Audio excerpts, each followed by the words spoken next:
কিছু কিছু মানুষের মন আছে এই ময়লা ডাস্টবিন থেকেও তাদের মনগুলো আরো বেশি খারাপ। কেন বলতেছি জানেন?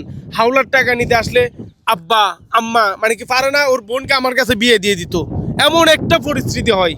আর নেওয়ার পরে কি জানেন, ফোন রিসিভ করে না, তার মার জ্বর, তার বউয়ের ডেলিভারি, তার বউ আরেকবারের সাথে বাইকে গিয়েছে, এই ঘটনাগুলো।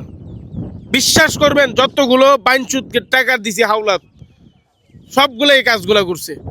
অতএব হাওলার টাকা কখনো কাউকে দিতে নাই।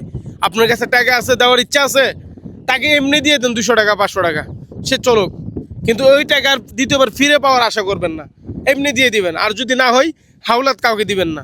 যদি কেউ মরে যায়, শেষ মানে কি শেষ বিদায়ের সময় যদি যে কাপড় লাগে 1200-1500 টাকা খরচ হয়, এমনি দিয়ে দিবেন সোয়াবের আশায়।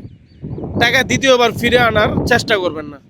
আমি যতদিন বেঁচে থাকবো অন্তত এই দুনিয়াতে, সে আমার যত কাছের মানুষ হোক, আমি হাওলার টাকা দিয়ে কোনো খাতির করব না।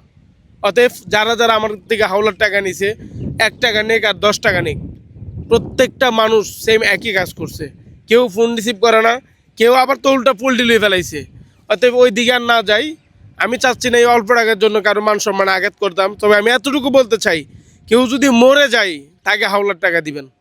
কি কিভাবে? কাপড় কিনে, এর আগে আর হাওলাত দিবেন না। আর ওই হাওলাত আপনি কখনো ফিরেও চাওয়ার সুযোগ থাকবে না। অতএব সে মরে গেছে, তার কাপড়ের জন্য দিয়ে দিয়েছেন, এটা আলাদা একটা বিষয়। কিন্তু হাওলাত থেকে সবাই বিরত থাকবেন। ভিডিওটা শেয়ার করে জনস্বার্থে ছড়িয়ে দিন। আল্লাহ হাফেজ।